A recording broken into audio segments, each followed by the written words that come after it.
Okay, welcome to Into the Channel podcast, primarily about women's football. I'm your host, Dino de Cespedes, and as always, I'm joined by my co-host, Mr. Grant Engel. What is up, man? I'm feeling fantastic, buddy. Match day 5 of the UEFA Women's Champions League in the books. One match day remaining in this league phase, in this new frontier that is a league phase and not a group phase. Ready to talk about all the machinations. You're the king of knowing how the hell the draw works and all these other things that are going to happen. I look forward to you explaining it to us. Yep, the old league phase of life. Here we are. So, like you mentioned, match day 5 in the books. Some good football. It didn't start out super good. I'll say, the first few games. I think there was the first 4 matches. 5 of the teams were shut out in 4 matches, which is just a funny quirk. Football got cooking, I think, a little bit on Wednesday. I'm very excited to get into it. A little bit bummed that we've only got one more match day. It's coming up fast and furious here next week. But match day 5, a lot of football to cover, and a lot of, results on top of the results, we'll say. A lot of moving and shaking, some machinations, some stakes. We'll cover all of it in short order here. But Mr. Grant Engel, where do you want to get started? Let's get started with a beverage. I mean, if you're going to mix in a little bit of melancholy that the league phase is almost over, let's soothe our souls. Cheers. Cheers to you. Cheers to the football. Oh, that's some sweet soothing. There you go. It always helps. I believe it was Homer Simpson who said, alcohol, the cause of and solution to all my problems. What a legend. That's a great Homerism. Appreciate you sharing that. Machinations. I want to talk about them. Mm-hmm. Nobody's clinched top 4 yet, which is super fun.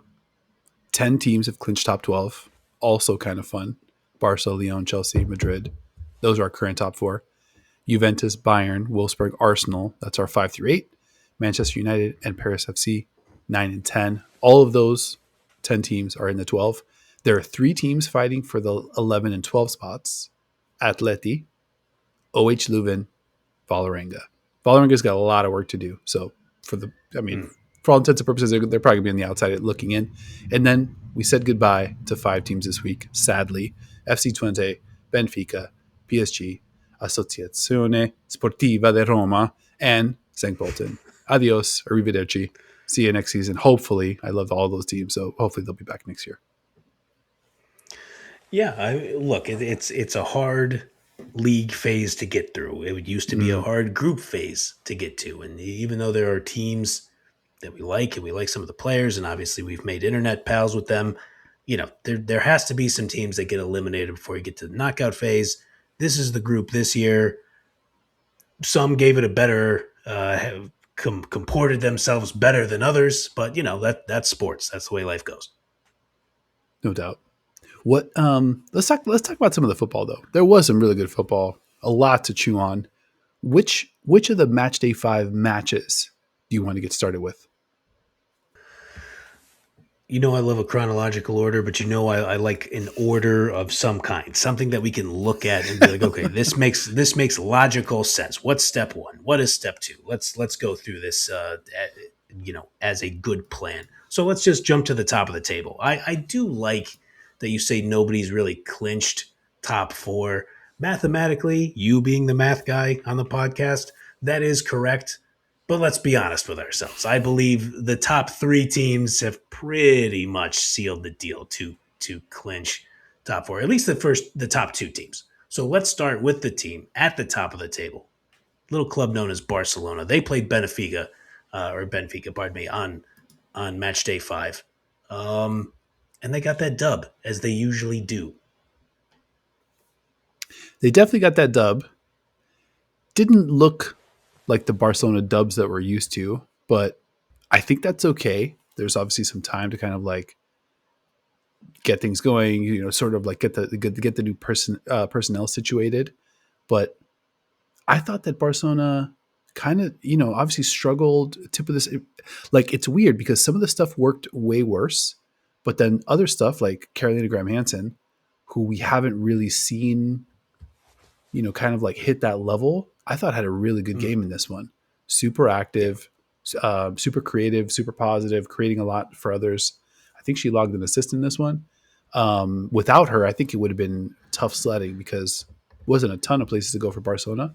But, like you said, when you're that good, you got that much talent, 3-1 at home, you get it done against a team that I think was playing back against the wall. They needed a win. I'm not sure mentally Benfica was probably in the mindset where they're like, hey, we're going to go into Barcelona to get a win on this day. But I don't know. What was your take on Barcelona? There's been a lot of talk about so much shuffling and, like the players that are out there.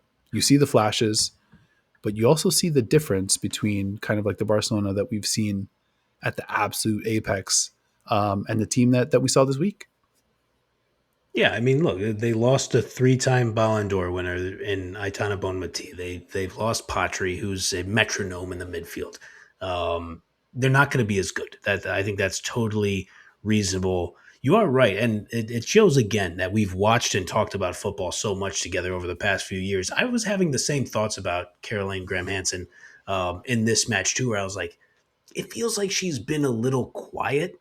Like, especially in this tournament, especially coming off the year that she had previously, where she was a Ballon d'Or candidate with a bullet in the last 2 years, really. And I thought she played really well. I don't think she logged an official assist. I do think she had an ITC record book assist. I think she was instrumental in one of those goals. But also, I mean, look, Payor gets her goal. It's a goal scorer's goal. She's out on the wing. She drills it into the side netting. Claudia Pina could have had 5 goals in this match, it felt like. I mean, she was all over the place.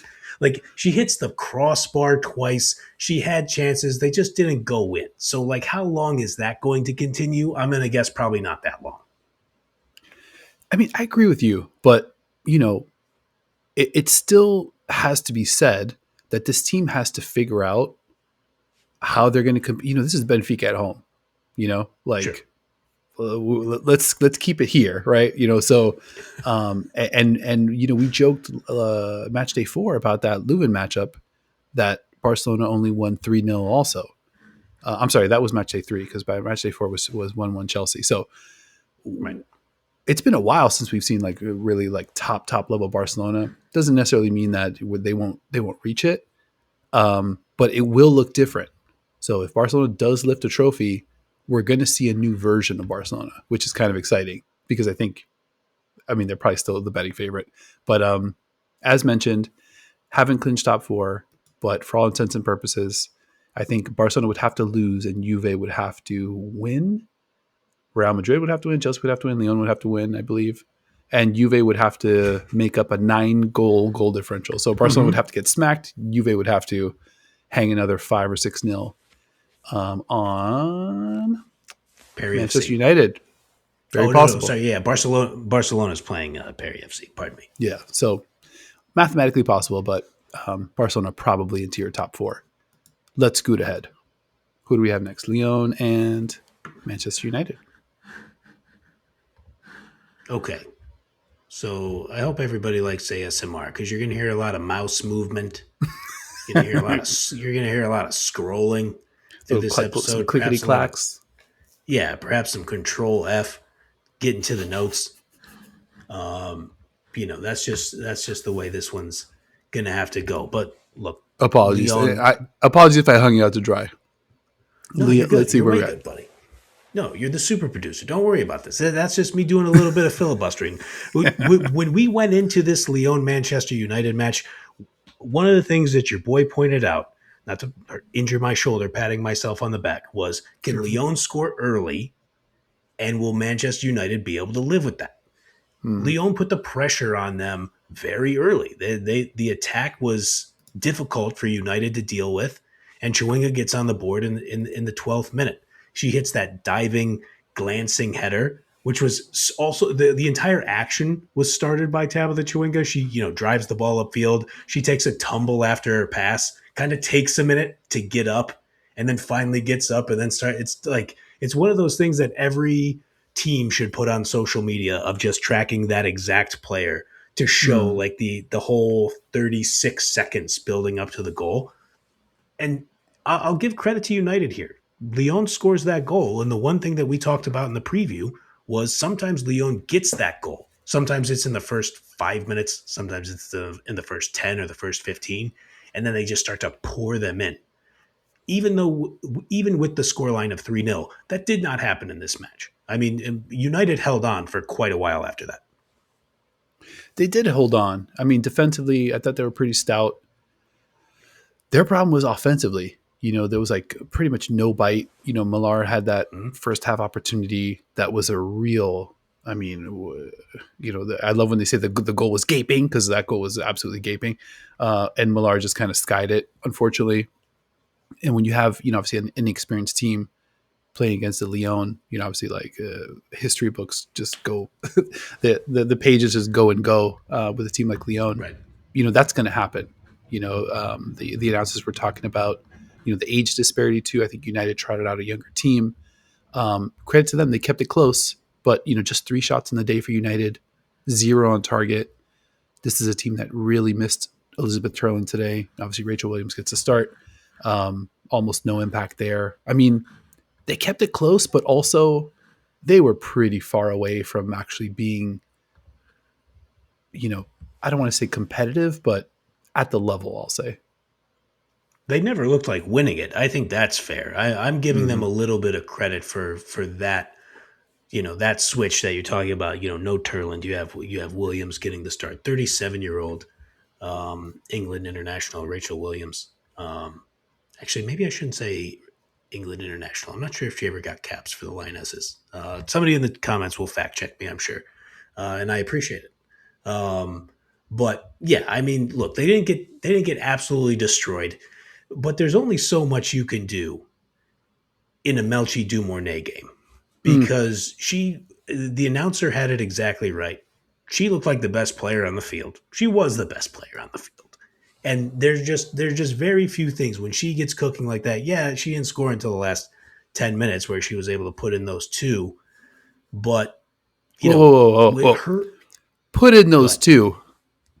I'm not sure we could just gloss over those 2 and just say she put in those fair. 2. I mean, she rifled in those 2. I mean, she nearly put a dent in the ball 2 times. Put 2 different dents in the ball. She did a lot on those 2. 100%, just smashed both of them. But I'm glad you mentioned the Millar miss. I think that was at the end of the first half. Yeah, because it was their only real chance of the first half. Millar has to at least put that on target. At least force a save there. It's their best opportunity. For our European pals who watch this, you've probably heard me say it before. I cover Seattle Reign FC. They are managed by Laura Harvey, former Arsenal manager, and she always says goals change games. And if United gets the equalizer there before the half, then you were probably looking at a different football game. But we didn't, and they weren't able to really put anything together there. They're just, like, if you score that goal before the half, maybe there's a level of belief that gets built up, but Lyon just wasn't going to allow that to happen, especially after, they go into the half up 1-0, pretty much knowing like, okay, we've controlled this thing. We're going to keep on doing so. Yeah. I think just shift gears to Lyon. Obviously, you mentioned Dumornay, who was unbelievable today. Lindsay Heaps. I want to give Lindsay Heaps a little bit of love because I thought she was very effective today, taking the space that was available to her, getting the ball upfield, quick decisions. Lyon was just really good today, and I think that was also with a somewhat rotated lineup. No DNE in the starting lineup, no Katoto. I'm forgetting a few others that I had on my Wendy Renard, obviously, but a lot of firepower not out there for Lyon. So if you're United, probably not feeling great with this performance. You probably want to go back to the drawing board a little bit. And there are some stakes. Let's see. United, who do they have? Match day 6, because they're definitely not done. They go at Juventus. Mm-hmm. So they're in 9th. Not a huge deal. Even if they stayed there, they'd take on 7 or 8, the way the seedings work. A quick, machinations breakout. I didn't really know this. I kept saying, all right, 5 through 8 are seeded. 9 through 12 are unseeded. So I actually went and looked exactly how this works. And apologies if you already knew this, but I want to kind of share it if anybody doesn't know. No, please. So 5 and 6 basically go into a draw with 11 and 12. So if you're 5, you can only play 11 or 12. And then 7, 8 go into a draw with 9 or 10. So that's essentially how the seeding works. You have two potential opponents, and we'll know who those two are after match day 6. To play a little Sounds game like called Go ahead. Well, it sounds like you and I were on the same UEFA Women's Champions League rules booklet webpage today, looking that up and just kind of looking at the draws. And it's good. It's useful because why the hell should anybody know this? This is why we're nerds and we like to look this stuff up. Also, I had a little fun with it because, I played a little game with myself that I like to call If the Playoffs Started Today, or in this case, if the knockout stage started today. And that would leave us with Juventus or Bayern Munich versus either Atletico Madrid or OH Leuven. So we would get either Bayern Atleti, the rematch, which is a fucking banger. We'll get to that very soon here. Juventus Atleti, Leuven, Bayern, a lot of good options there. In the 7, 8, 9, 10, you have Wolfsburg or Arsenal versus United or PFC. Pre-FC. So you could have Arsenal pre-FC rematch. 2 years ago, pre-FC knocked out Arsenal. Arsenal United, that one's tasty. Wolfsburg United, we can run that one back. See if United could put together a better showing. I mean, all the combinations are great, which is so good. Makes it so exciting. I love it. Let's talk about Atleti later down the road. I mean, you just kind of spelling this out to me has me. Let's get to it now. I'm too hyped up because I think this was the match of the match day. All right, let's do it. Let's see here. All right, filibustering. Scroll. There we go. Look, Atletico Madrid was in attack mode earlier, and I loved it. Gabby Garcia forces a great save from Mahmudovic 5 minutes into the match. And to quote my notes, LFGGGGGGGGGG.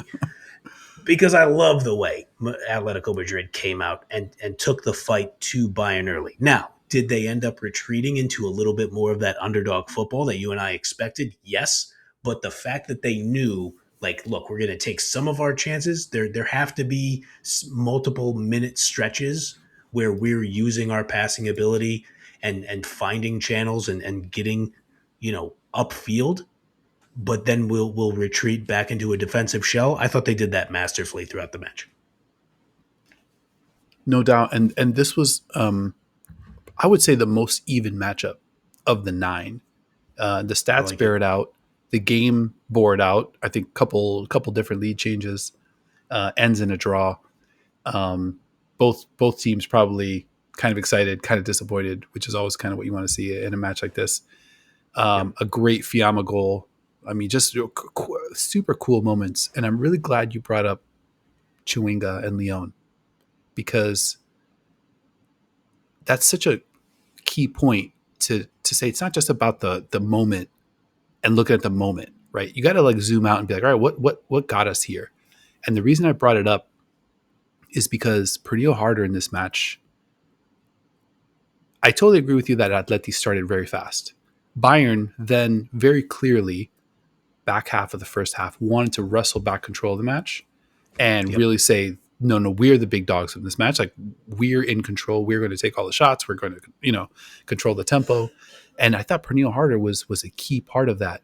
And when you have a veteran player that does that thing where, when a center back kicks it back to the goalkeeper, you've got no chance, but you chase it down anyway, just to say, let me put a little pressure. In the second half, Pernille Harder was doing that 3 or 4 times. And I'm like, this is a 33-year-old player that doesn't need to do this. That is not, that knows it's not going to bear any fruit, but is literally running herself into the match. And what happens? Within 5, 10, 15 minutes, now it's 2 goals. And, I still have that Pernille Harder PTSD where I'm just like, Pernille Harder on a hat trick in a 2-2 match in the Champions League, highest stakes. I would not want to be an Atleti fan right now looking at that player at that level of engagement. Yeah, I think you're 100% right. And the Clara Boole to Pernille Harder connection is absolutely lethal in a lot of these settings, especially in the Lethal Champions too. League. I mean, yeah, sure. Clara Boole is just rocketing up my ranks as one of the best left wings in the So world good. game. She's absolute monster. Um, and yeah, they were able to they come back, they get the lead. It's off of those two harder goals. I think both were assisted by Bull. But like in the middle there, you have a Fiamma free kick out just outside of the 18 that had a lot of steam on it, but Makhmutovic had to make a good save. Um, do you know who the Golden Boot leader in this wonderful tournament is? Is it Fiamma? It's got to be. You're Let's goddamn right. It go. is. Four Let's go. goals, 3 assists for Fiamma, and she came into this tournament on a little bit of a heater, and she's kept it going. I love her physical play. She's obviously super clever. She can score from anywhere. Just, I mean, anybody. Oh, anybody who saw that Fiamma equalizer, you're looking to buy some Fiamma stock. It's too late. I bought it up weeks ago. You haven't Mm-hmm. been watching the show, so look. This is just the way Atletico is going to go. There is a path for them to make it into the top 8. All they need is a win over Lyon, and then they need Arsenal, Manchester United, and Perry FC to either draw or lose, and then they're right in there top 8. So let's go. Those are all possibilities. All those doors remain open. Group of Sure. those are possibilities of life. Um, I love the enthusiasm. Definitely enjoyed watching them today. I'm reminding myself now of the moment. To me, it was the moment of this match. The Julia Gwyn miss on the penalty kick. Weird. I was so startled.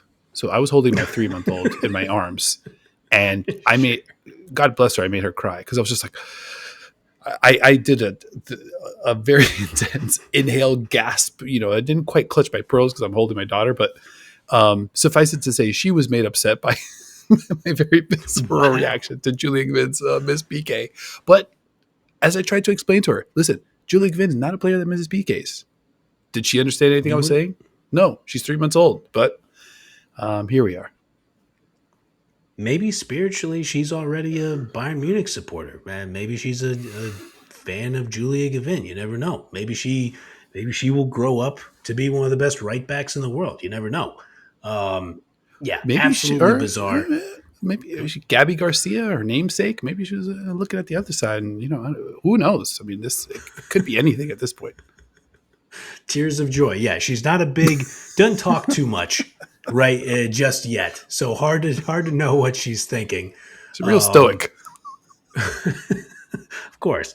So yeah, I mean, look, I thought it was a great, it's a great comeback. We've talked about her a bunch. Obviously, the Fiamma equalizer, it's a laser. It grazes the crossbar, gets over the line. One of my favorite type of goals. Pretty good pass by Luani to get the ball to Fiamma in that shooting position.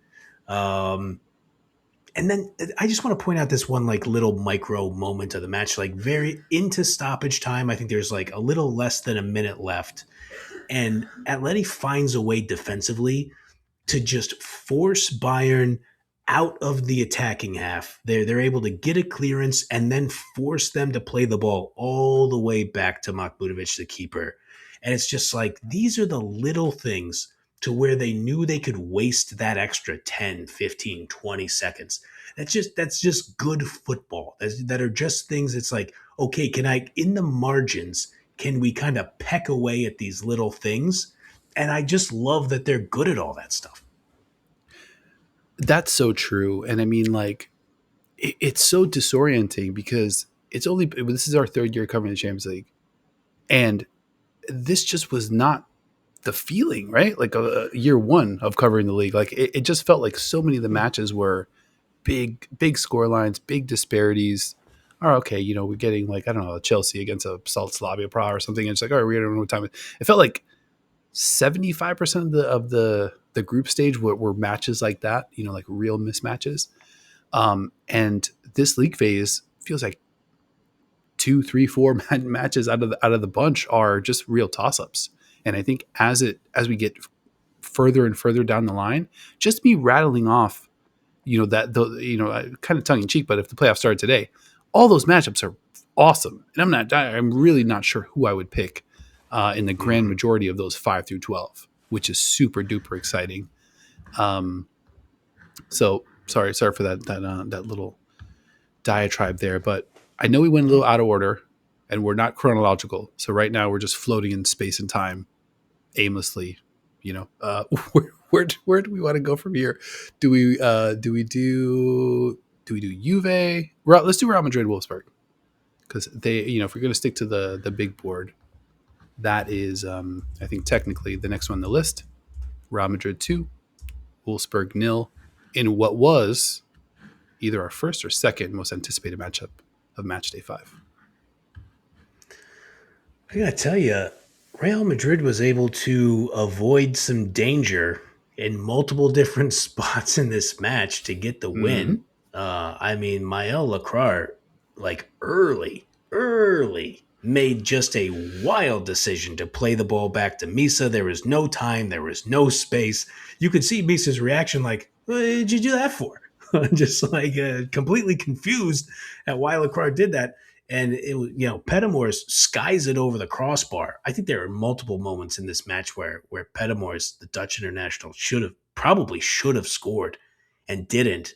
And Real Madrid was able to find a way to, take advantage of some other Wolfsburg, like a Wolfsburg defensive mistake on the set piece, and just claw over the line. And I gotta say, for your Blancas, that's gotta feel pretty good, because now it's like another thing of we could win matches this way too. It's so funny. These two teams have so many similarities. Both of them kind of like silver medalists in their league, kind of looking up to like a real big dog domestically, real aspirations for this tournament, just because after having watched Arsenal kind of like lift the trophy last year. But I think you're right on point. Wolfsburg, more shots on target, more XG in this one. 2 more players than Real Madrid when it was all said and done by the final whistle on the pitch. But set piece defense, terrible. If you're Wolfsburg, just kind of like, not even Swiss cheese, but just like look like, I don't know, feta cheese, just a crumble of nothingness on the pitch. Madrid able to kind of take advantage of it a few different times, not able to really rack up, those goals. And then Madrid has a player named Linda Caicedo, who, the announcer, I can't really, get on him because he was like, well, Caicedo, nearly, took the ball half the pitch. He said he mentioned that her run was half the pitch, when in reality, you watch the replay, it's more like 75, 78 yards, which he first drops her head and is just like, okay, I'm gone. Credit to Caroline Weir, delightful ball up the pitch. And then how many times do you see a player like Caicedo, not even a player like Caicedo, how many times do you see a player try to like deke the keeper, kind of like get a little too cute with it, go off to the right, go off to the left. That other defender kind of slides in and had a chance and didn't have it. Caicedo, that is not a play. It just feels like she could keep having defenders sliding in and out. She could just keep the ball for another 10 or 15 seconds and still score. She's just so hard to get the ball from and can just kind of do whatever she wants. And it just continues to break my brain thinking, A, how young she is, and B, how a player like that can come up with a moment, of that level of quality to slam the door on a team like Wolfsburg and really catapult this Madrid team that in this tournament has had its struggles both mentally and just from an execution standpoint on the pitch. We oftentimes, maybe not even sometimes, maybe oftentimes reference the And One mixtape tour in amateur basketball, maybe like semi-pro basketball, I guess, in the United States of America years and years ago. That the professor. Caicedo's well, that's what I was going to say. Caicedo's movement down. She takes the ball down the pitch, and like you're talking about, How many times do you see? So you have to lose the defender and then deke the keeper and get past the keeper. She was the professor. She was hot sauce. She was skip to my Lou. Just the all the moves that she needed to make. And then I just the best part of it, in my view, is she then knows that Dijkstra is going to hit the slide to try to make herself as big as possible for the block. So she just goes, okay, I'll just go far corner because your momentum and the angle you're at is taking you to the near post. And she calculates it in a split second and executes it perfectly. It's just phenomenal stuff. The crazy, imagine being Dijkstra at that point where you're sliding you're sliding one way and you see the ball sliding the other way. And then if you remember what happens, Dijkstra slams into the post. Like in not a fun way at all. Like I was just like injury to insult. That was one of those where it's like I watched the replay once and they're like, "Oh, look at this replay." I was like, "Oh, no, I don't want to see any of that again. I don't want to see that at all. I never want to see that again. I want to see the Caicedo goal, and I just want to look away or just pull up my phone and do something else."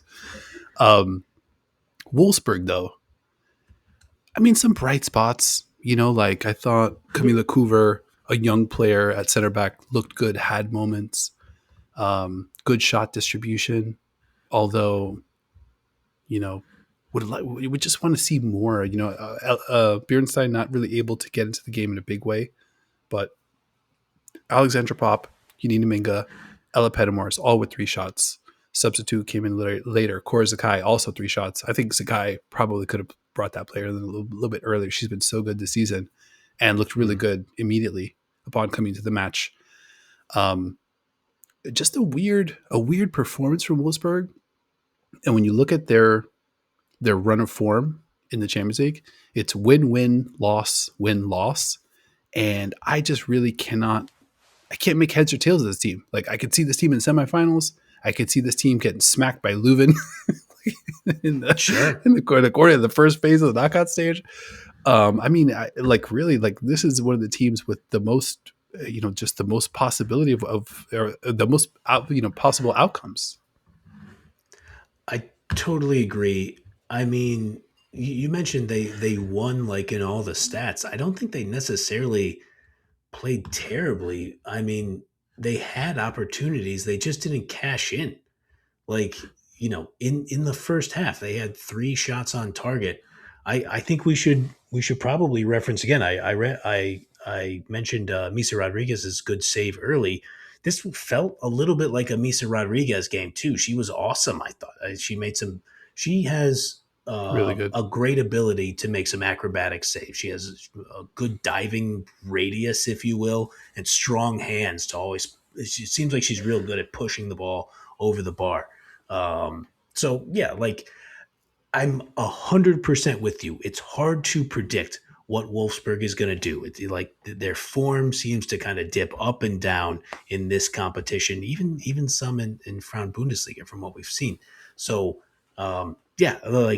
and that's the beauty of this competition is you have this very good team that can have a little bit of a floor that you might not expect, but also a ceiling that they can hit that you're like, oh, well, they'll be tough for anybody to beat.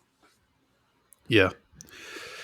I'm excited. I just want to see where their journey ends because I feel like they've got at least one more really good performance in them.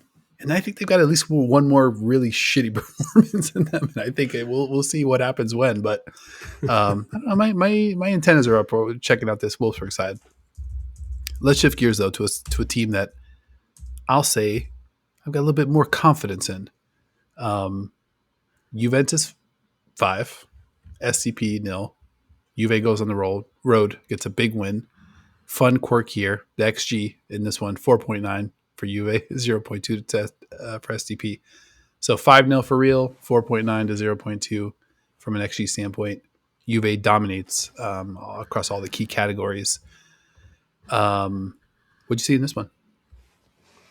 I mean, Amelie Vangsgaard gets the goal in the first 5 minutes, and you knew this one had the potential to get real ugly, real fast. Vangsgaard looked like she was a Division 1 player playing against high school JV players out there. I mean, she had Amelie Vangsgaard stands at 6 feet tall, so she's already a player with good size. But she was getting into dangerous areas. She could have had another goal in the first half that was off the crossbar. She was just continuously getting into dangerous areas. Juventus did whatever they wanted on the attack. St. Pölten was overmatched, which is a bummer. But look, Juve puts themselves in the top 4 here. I was not a super believer ahead of time, and they've largely made a believer out of me. I still reserve the right to be somewhat skeptical when they play the better teams, but they're getting back. I mean, they've dominated the Italian league for a while. They had a good stretch, and they're getting back to that. I mean, we'll see when they line up against the very best teams. I mean, they were ahead of Lyon 3-0. Don't ask anybody how that match ended, but they got ahead of Lyon 3-0.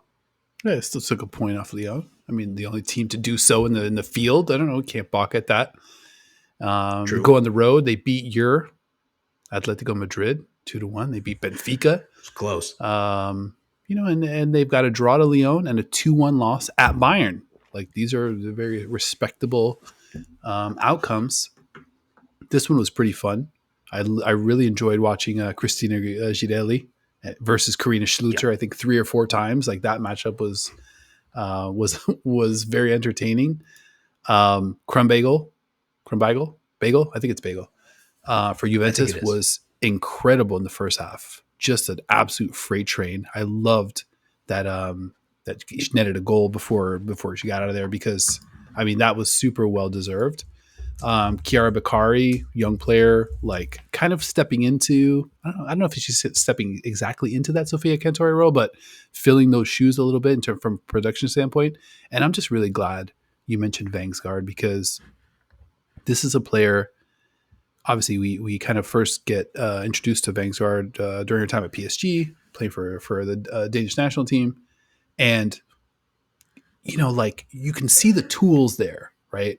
And it's like, when are we going to see that run of Vangsgaard kind of like not only finding her form, but being productive and fitting in amongst a group?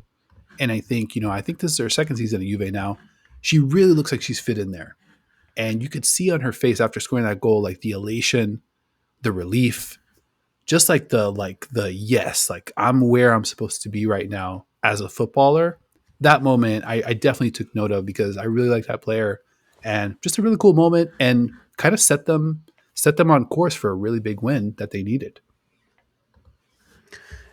Yeah, man, I think they should be going into, match day 6 feeling pretty confident that, we like St. Pölten. They live in this weird, interesting space where they dominate the Austrian league, and then they have to switch everything to play underdog football in the Champions League. But getting a 5-0 victory over them is not necessary. It's nothing to sneeze at, right? So Juventus was able to capitalize on their chances. They looked dominant, and I think they should look at themselves and say, we are top 4 in the Champions League right now. We have to go out and take care of business again. And, we have a home match versus Manchester United. So we absolutely don't have to feel like underdogs to get that done and seal this top 4 finish. Wow. I mean, you should take a little credit. You had them outside your top 12, getting eliminated.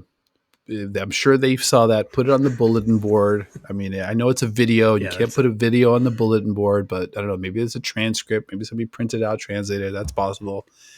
Either way, I fully credit you for, just kind of lighting that fire under Juve and getting them to where they need to be, which is way, way, way up in the mix. It's extremely far away from the elimination zone where you had them. But I mean, I can't really talk too much. I had Atleti outside my top 12. And who else did I have? FC outside my top 12. It looks like those 2 teams are going to get in. But 10 out of 12 ain't bad. I think you also hit 10 out of 12. Or maybe 11. We should go back and check. We'll go back and check. Either way, moving on. I want to talk a little Arsenal. And when I say a little Arsenal, I mean a little Arsenal because I mean You didn't like that? I didn't like You I didn't like enjoy watching that? and no, I didn't like it. I didn't like it. I no in all honesty, I liked one part. And I liked one part, which was kind of like the second half, and I joke that this year has been the year of 2-0. Get the one goal early and then hammer until the door kind of like just tips over and you get that second goal and then it's over. I was really impressed with how Arsenal pursued that second goal and was able to kind of keep Twente at bay in the second half. I think there was 8-1 shot disadvantage. And I'll say I had a much nervier first half than they did the second half because I think Arsenal, they figured out what they needed to be doing, which is let's defend in such a way that Twente has no chance, which is what they did. And let's do that and also take our chances. Work the ball upfield, do things responsibly, see what we can do. And I really enjoyed that. I thought Rusto had chances in the second half. I thought the offense looked connected. They didn't cash in. But again, this is not a spot where you have to cash in. You're sitting 1-0. You want the 3 points. You're going to get it. Twente, not a threat. So a perfect spot to try to see what you could do, work stuff out. I thought Beth Mead had an unbelievable game. Great to see, a player that unfortunately kind of has been like yanked around a little bit from a lineup perspective and a minutes perspective. Just come in and be the consummate professional. She had a chance before she got the goal. Monster rip at that one. It didn't work out. And then the goal comes a couple minutes later. So Mead was huge. And I did, if I could hang my hat on one thing that I liked the way that Arsenal kind of controlled the terms of the second half of this one. Totally agree. I was impressed by the defense as well. I mean, so Prusht, Raffensbergen, Elberink, Jill Roord didn't really do hardly anything, it felt like.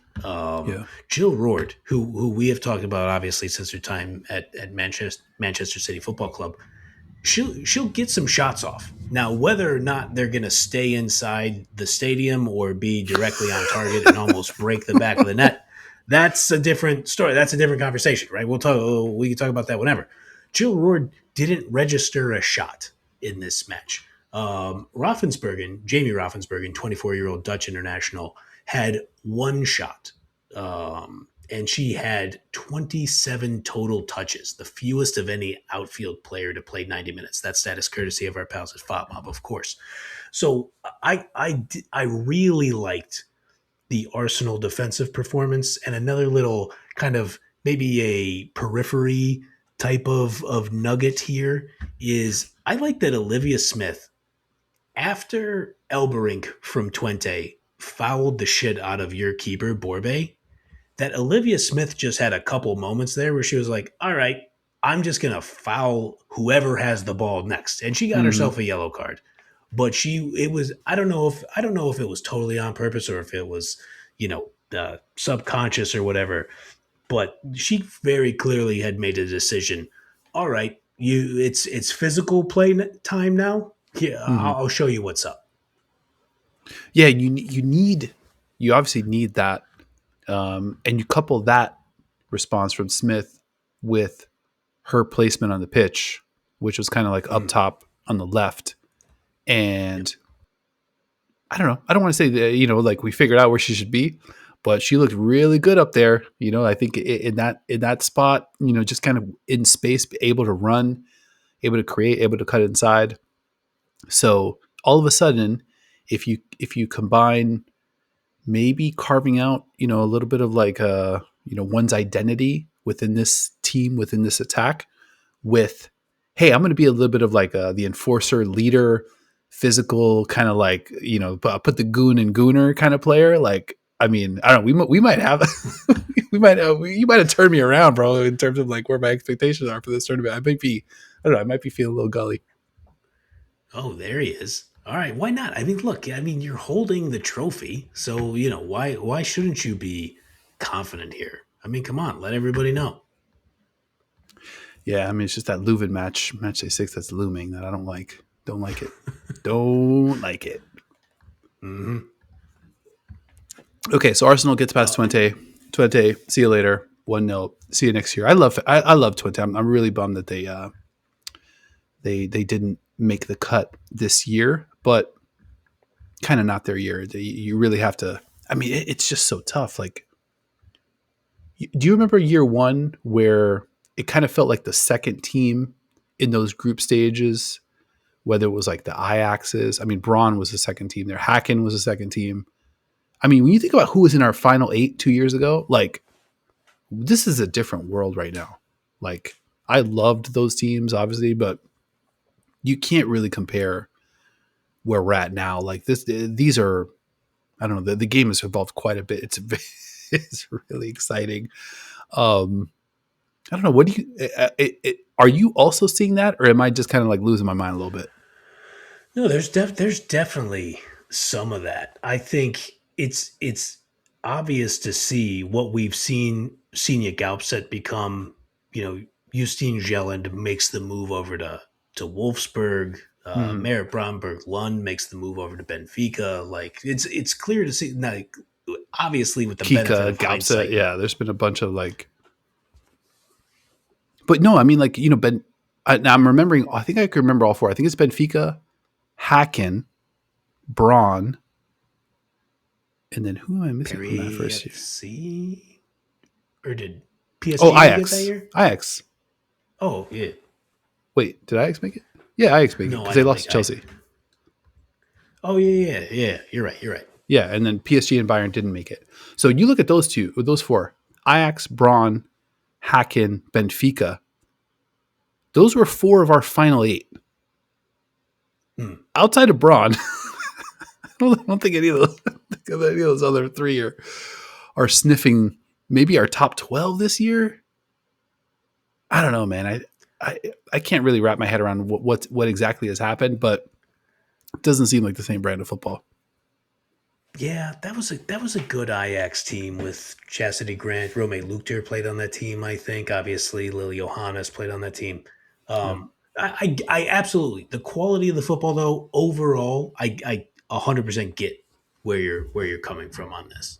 Um, if I may try to steer the show in this direction. I mean, we've gone this long. We have not talked about Paris Saint-Germain versus your OH Leuven just yet. I feel like we should probably get to them. Let's do it. OH Leuven. Well, I kind of want to start with Paris Saint-Germain because I thought they put together a pretty, spirited performance. But again, like, they have a lot of good players, so it's like I'm not sure if it's, I don't know, like, I mean, incredibly disappointing. But I don't know. Did PSG just kind of like shit the bed this tournament, or is this Leuven's kind of like Cinderella run? Both, I think. I think if you look at PSG, they don't get a point until they play Leuven at home. So what? What do we got here? They get Paris Saint Germain, PSG. They get smashed by Wolfsburg 4-0. They lose a relatively close one to Real Madrid 2-1. They lose a relatively close one to United 2-1. Never really looks like winning that one. They lose to Bayern 3-1. And now they squeak out this draw. It's a disappointing tournament. It can't be anything other than that. But I also think if you look at its squad, that on its roster, we're talking about our maiden voyage in the UEFA Women's Champions League. We're talking about a team in that tournament that had Marie Antoinette Katoto, Tabitha Chewinga, and Sandy Baltimore. And now all those players play for bigger Mm-hmm. squads because they decided, okay, yeah, we'll let these bigger squads buy their contracts because we don't want to operate like a big name club. And that's where they are. And now I like some of the players that they brought on in this Leuven match. I thought they had, some interesting players, take the field. Obviously, Echegini, the 24-year-old Nigerian striker, I think she has a lot of skill. Kanjinga, you know, I like 22-year-old from the Kenjinga. Democratic Republic of Congo. She looked good. So, you know, I think maybe they got to build it back up. But you are PSG. Like, what are you? You can't be a feeder club to Lyon Mm-hmm. and Manchester United and Wolfsburg. Like, what are we talking about? Like, have some pride in your program here. Like, actually Not, develop the good players and keep them. not only that, I mean, they're at real risk of being, second best in the city of Paris. I think with the way Yeah, Paris FC is playing a more kind of professional brand of football, PSG obviously has a great players. I mean, I don't know. It's tough to say because they're almost like the Knicks. Like they just signed a bunch of players that are famous with no real plan of like how they might play together. wow. Um, you know, no, think about it. You bring in Carmona, Ola Carmona, obviously World Cup hero, one of the 30 or 40 best players in the world, let's say, um, Sure. and doesn't look like she's connected to any other players on PSG. We'll I take a hate it. crack if she's got it, but no real chemistry with anything else, with any other players that are going on. And then you're just like, is this just an all-star team of just a couple young players that are exciting, a couple of vets that we know, Karshawi, De Almeida, um, But I think I keep thinking about your point of PSG, one of the biggest brands in global football. You're just going to get punked by all these other teams. You're just going to watch. You mentioned Katoto, Chewinga, and Baltimore. How about Emily Vangsgaard? Also a player that you had in your Sure. building that is is playing for another team, scoring goals, and will be in the knockout round of this tournament. Just a tough spot, and you have to imagine they've got the money. But then they brought in players. Mary Earp's another player that probably cost some money. So it's not like they're not spending, and maybe it's just that they're just doing it poorly, and doing it more poorly than any other big name club that we have in the women's game. That's possible. I think it definitely is. I mean, I mentioned Rome Luchter and her time at Ajax. I hope I didn't butcher that. No, yeah. She was at Ajax in that Yeah, in she was that there. 23-24 Yeah. Champions League. But also, again, I'll say, I think Rome Luchter is an excellent player. But if you're gonna go from Mary Antoinette Katoto to Rome Luchter, there is there is a drop off there. There's just no way, Mm-hmm. and it's not disrespectful to Rome Luchter. If anything, it's a compliment to Marie Antoinette Katoto. So yeah, I just think we're talking about a club who won the UMCL, the UEFA Men's Champions League, this last year. We're talking about a big name club here. I just hope they do better. And I do want to point out, you talk about Karshawi, you talk about them bringing in Olga Carmona. There was a moment watching this Leuven match where I just wrote in my notes, I like to imagine that Karshawi and Carmona are good pals. I just love the way that both of them play. I think of them both as kind of patron saints of the Into the Channel podcast. So it's just like Yeah. players who we like and respect and just love the way they play. So in my head, I just like to imagine they go to a cafe, they get coffee, maybe they go see a movie. They just they're just like friends. They play skee ball on the pier or whatever. They're doing Oh, yeah. whatever. Go ahead, So King. They're getting into all kinds of yeah, fun shit. sure.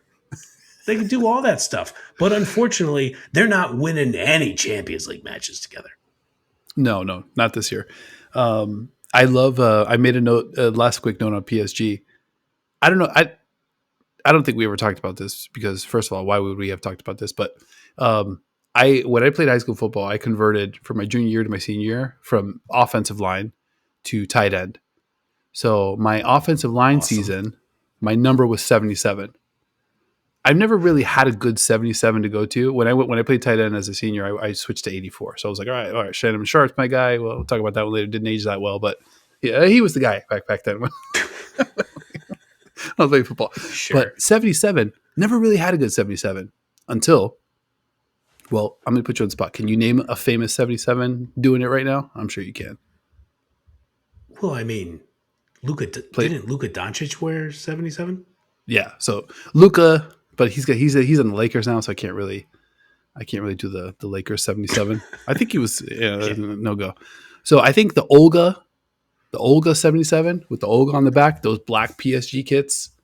Olga That's 77. yeah. That might be what your boy asked, Santa Claus for this this year. I've just never had a 77 that I could really, really, truly embrace and rock with, and I think I finally got one.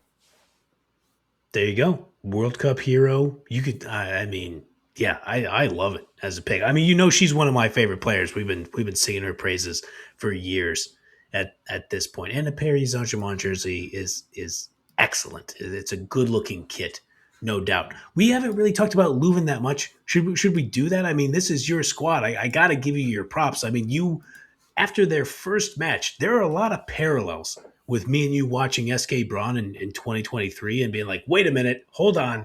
This team is good, actually. Mm-hmm. And, the debutantes, a team with like the low, what was it called? It was like the lowest, it was some like math Coefficient? term. Coefficient. Yeah, the lowest coefficient in the tournament. We're like, don't give a shit about any of that. This team can actually play football. I feel like Leuven spiritually has a lot of those same, attributes. Hell yeah. No, I love it. Only one team has beaten them in five Champions League matches. And that team, Barcelona, the only team to beat Leuven. I think they're good. In 5. Unbelievable. I don't mind pulling a shoulder muscle, patting myself on the back, but you point me to another show that had Leuven in their top 12. I'll wait. I've got the free time. I don't actually have the free time, but I'll wait nonetheless. No, you don't. Because I know that no other show would Leuven in their top 12 outside of the country of Belgium. So shout out to me. I did it. I did some of it. 100% shout out to you. I think I haven't gone back and seen how good we did, but I think amongst the both of us we must have had all 12 teams. One more match, just for posterity's sake. I want to hit it before we get out of here. Paris FC Vålerenga. Now, Vålerenga is still alive. Paris FC still very much alive. Actually clinched. So we're going to be seeing them in the knockout stage. What do you remember from this one? Apologies. I remember very little. Very little from this one, other than, and I'm going to look this up while you let me know what you remember from this one, because I got to give a shout out to one of the great friends of the show. Well, yeah, and while you do this, let me give another shout out to a great friend of the show, a boy named Blue, who it just dawned on me looking at one of his comments. Blue, can you let us know? Are you named a boy named Blue on YouTube because you're a Chelsea supporter? And so I like that. I just connected those dots in my head, and maybe that is the case. But also, let me tell you, when you say we have one more match left, Vålerenga and Paris FC, we have not talked about Chelsea Roma yet. And this is the second time through the course of this season where we have forgotten to talk about Chelsea Football Club. Oh my God. Hey, real quick. Apologies. Who do we got? Carlo, Abdul. Yeah. We got a lot of Chelsea guys. Dan's a Chelsea. Dan's a closet Chelsea guy. We got a lot of Chelsea people. I'm missing one. I'm not sure if Dave's a Chelsea guy. I'm definitely missing one. Apologies. For whatever reason, Chelsea people like this show. It's not MLS. And it's not. It was not on purpose. This was this is so bad. Okay. Anyway. Continue. As he wears the Arsenal beanie, it's fine. No, nobody worry about that. We're totally good. It's cold in here. We'll talk about Vålerenga Paris FC first. Look, Vålerenga is alive. All they need to do is beat Bayern Munich in Germany, and then they need an OH Leuven loss or draw at home versus Arsenal, which you gotta think that part is live. It's that's definitely live. It's that very tricky part of beating Bayern Munich away. Yeah, and that there's something about that Bayern stadium, and I don't know if it's the camera angle or the lighting. It just doesn't look like a place I want to play. I never want to play there. I don't want to go there. I just don't want to be a part of it. It just looks so intimidating and like cold, and I don't know, like you would fall in the turf and it'd really hurt. Like, I don't know. I don't envy Vålerenga. in the slightest. I don't think that they're going to get it done.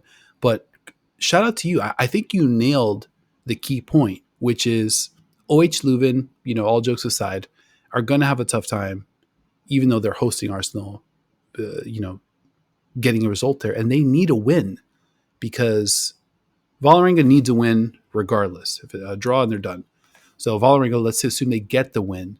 If they get the win and Leuven draws Arsenal, Vålerenga goes through. Because right now they're sitting on they have the same goal differential of -2. So Leuven, if they drew, they would still be at -2. Vålerenga with the win obviously would be better than -2.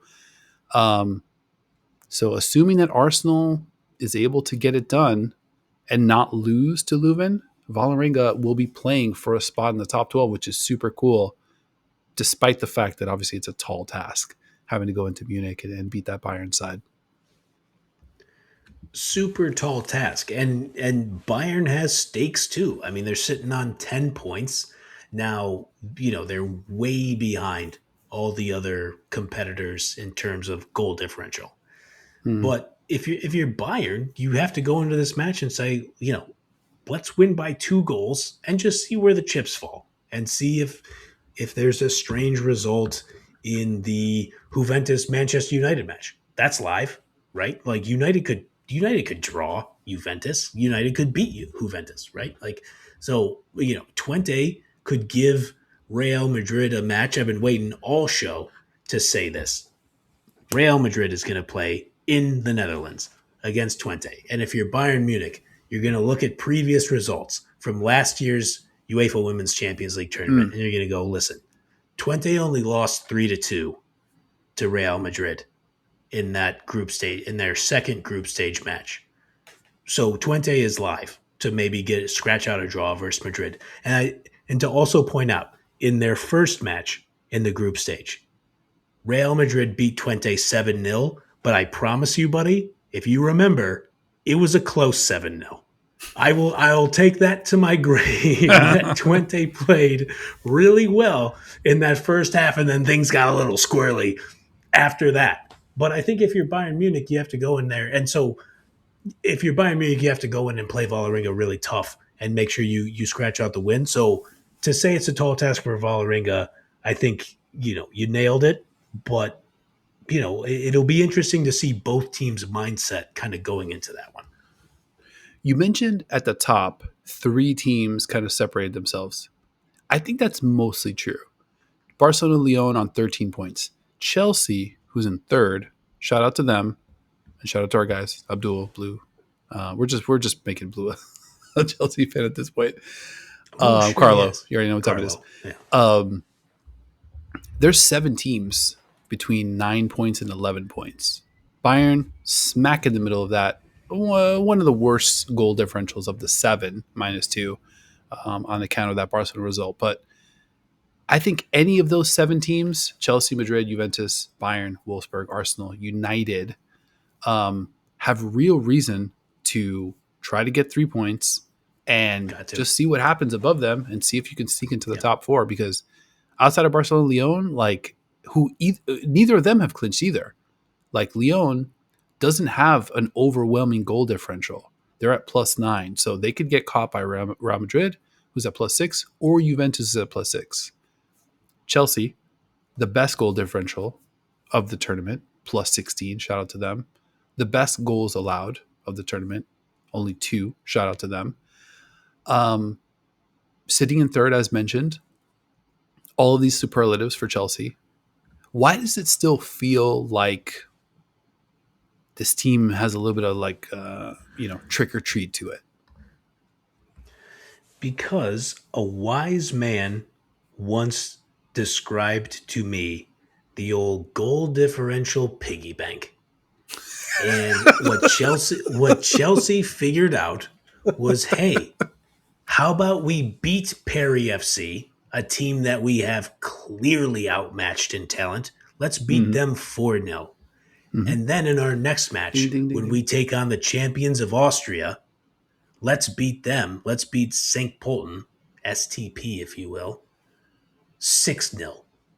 And that's what Chelsea figured out is, we're not just going to beat those teams. And, obviously we'll talk about it next. But then they ratcheted it up again against a team that they clearly had outgunned in AS Roma. And so they stacked. They, as you said, clink, clink, clink, clink, clink. They sprinkled all their loose change into that goal differential piggy bank. And it helps them stay live to live in that top four. They just got to take care of business versus Wolfsburg. Yeah, no doubt. So if they beat Wolfsburg at Wolfsburg, tough match. And again, if you're Bayern, you're looking at Chelsea at Wolfsburg and be like, oh, that could go awry. Let's make sure we get this win versus Vålerenga. But yeah, Chelsea versus Roma. This one was tough to watch. I'm gonna be honest. I mean, I think, I hate to see Roma kind of like in this state, especially coming off that 1-1 draw versus Juventus, and kind of like they seem to be pushing their chips into the Serie A, stack, but again, still tough to see nonetheless, to see them kind of like get worked by a Chelsea side that didn't really play all that well. You mentioned some players that they could have gotten some more goals. 6-0 I thought was generous. I thought there was some real chances that Chelsea left on the table. Sam Kerr had maybe one or two. I'm sure there's a bunch that I'm missing. Could have gotten really bad. But I don't know. Is Chelsea like? It's tough because like you look at Chelsea, they're coming off Sonia Bonpastor's first loss in the WSL last weekend as well. So not really sure what to make of it. Maybe we don't really have to make anything of it at all and just say, hey, this is match day 5. There's still so much football left to be played. Chelsea is maybe where they want to be, where they, top 4. There's no real benefit to being 1 or 2 other than, if you're 2, you get to avoid 1 until the final et cetera. But I don't know. Maybe they're feeling pretty good about where they're at. Yeah, maybe. I mean, if they are internally talking about, hey, look, we're working in Sam Kerr, who is at absolute worst when she's in her prime, like when she is at her peak physical condition. At worst, she is one of the 3 best number 9s in the world, and arguably the best number 9 in the world when she is at peak condition. Now, obviously, you think about her age and coming off the injury. She's 32 years old. But like what it is with her. She's one of the greatest players who ever lived. I feel pretty comfortable saying that. There was a pass, I think it was around like the half-hour mark, where Kat Macario plays the ball in. They were already up 2-0, and Kerr hits the header, and I think it goes over the crossbar. And you could see the look on Sam Kerr's face. You could hear it in the announcer's voice. Gary Taphouse on the call. By the way, Gary Taphouse quickly ascending in my commentator rankings, largely one because he's a great announcer. I loved the call he had of the game, but also when I looked at his name, I was like, "Does that say Trap House?" And I was so excited to be like, "This is the greatest announcer who ever lived." Taphouse, it's no consolation prize. That's solid too. But Trap House, oh my God, that would have been unbelievable.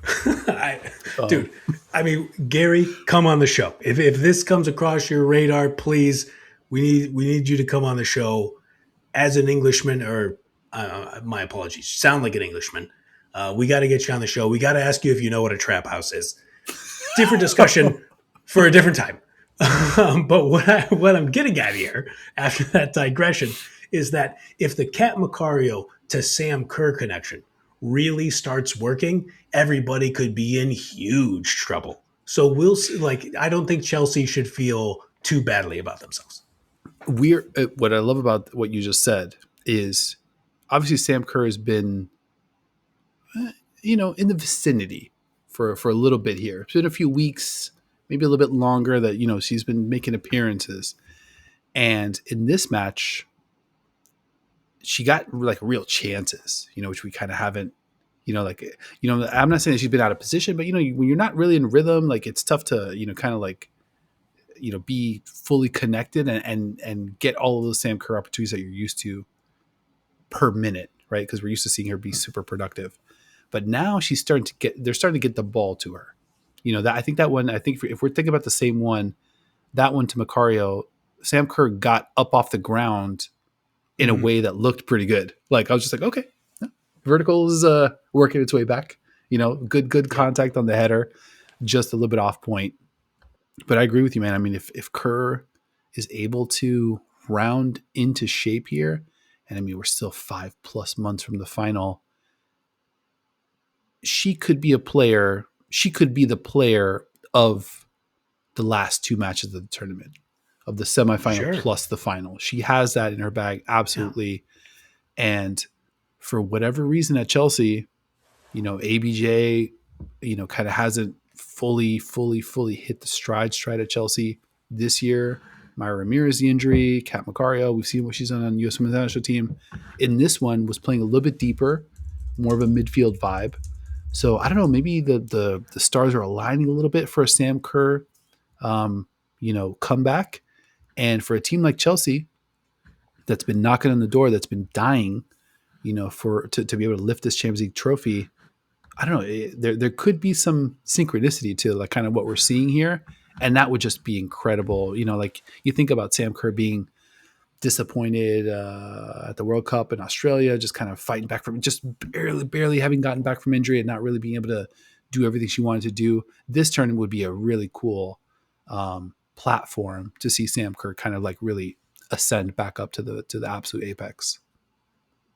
I mean, if she's able to ascend to the absolute apex, then it's an all-time story. Could you imagine the year after Arsenal wins the Champions League, if she rounds into peak form, and then Chelsea finally gets their mitts on that trophy that they have been so desperately wanting, that they feel like they have deserved, it would be a 2016 LeBron James type moment of like the club did it, the player did it.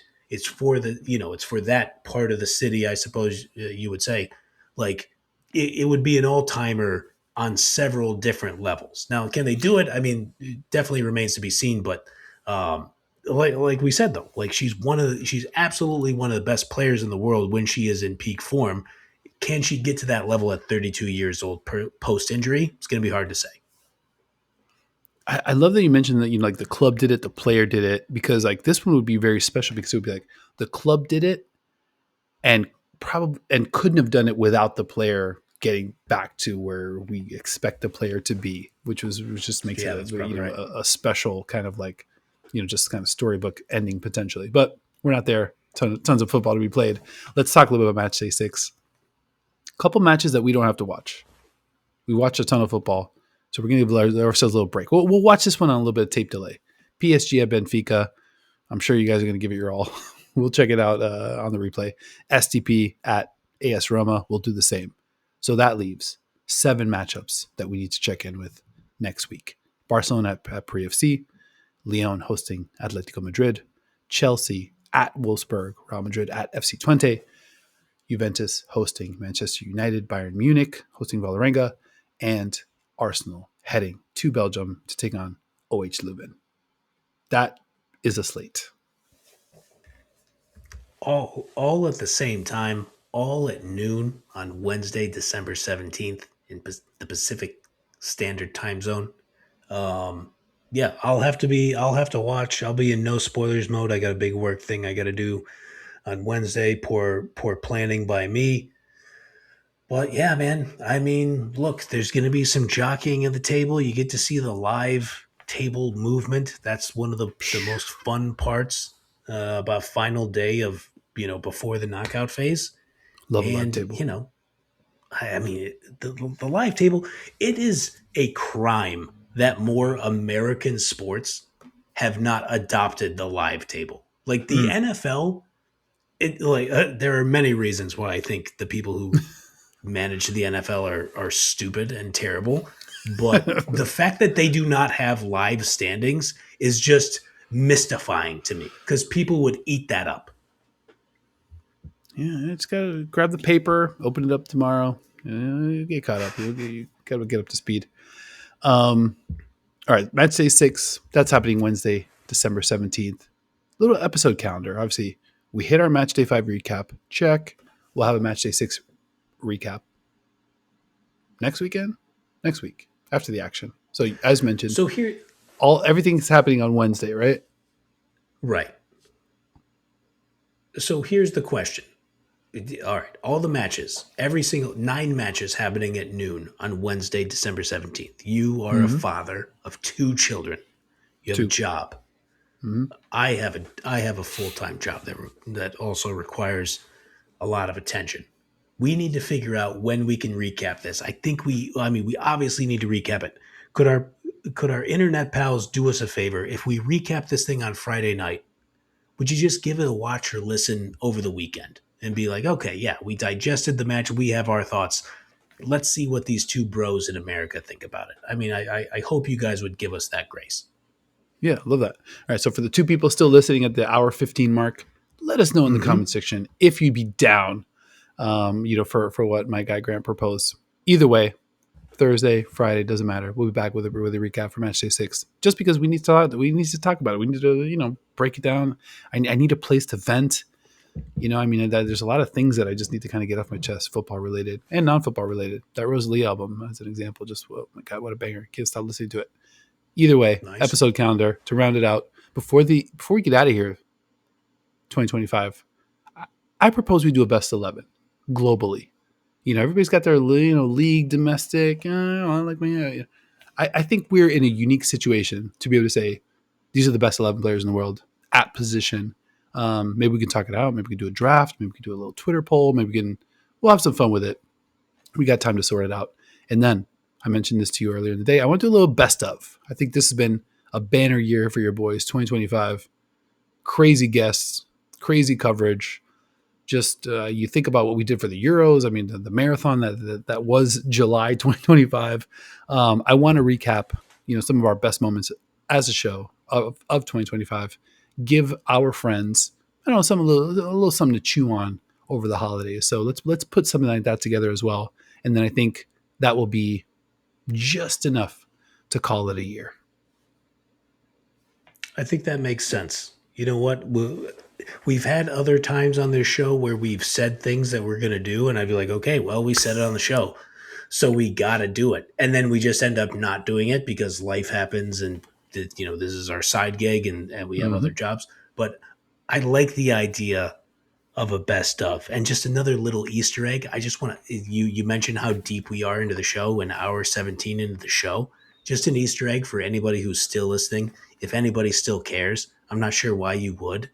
Your boy got his tickets to Oslo, Norway. I will be in attendance.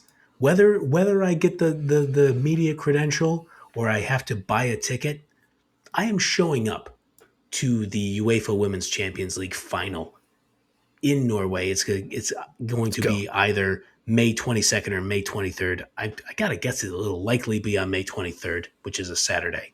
So I'll be there. If anybody wants to have a beer in beautiful Norway, which I've only been to the big airport there. I've never actually been in the country. I stopped in the airport on my way to Sweden when I worked for a company based out of there. But I'm looking forward to it. If you want to get a beer there, just show me around, help me out. More than happy with that. So let's enjoy the football together. We're making our way toward the final together. Let's go. Fucking love that. We're not sure who's going to be playing in the final, but all I can say is the Into the Channel podcast has reached the UEFA Women's Champions League final for the first time as a show. Right. Shout out to you. Incredible commitment to the brand, to the enterprise. I appreciate you, bro. Well, I'll appreciate you a little bit later too. After we get to the outro. This has been another episode of Into the Channel. Thank you for watching, listening, hanging out. If you enjoyed the show, we do this every single week, sometimes twice a week. YouTube, Spotify, Apple Podcasts, wherever you like to watch or listen. Make sure you like, subscribe, follow, comment, leave us a review. Patreon.com/Into the Channel. Great way to support the show. Into the Channel merch, like your boy's wearing at the moment. Even greater way to support the show. Links to all the above and much, much more in the description of this episode. And a big thank you to my host as well, Mr. Grant Angle 4. I've said it once, and now I've said it twice. I appreciate you, bro. Likewise, buddy. I appreciate you. Nobody I'd rather do it with. And look, we've said it many times. The UEFA Women's Champions League is a celebration of life. Do we live in a dark timeline? Of course we do. Everything seems terrible around the world. But we're trying to find joy wherever we can.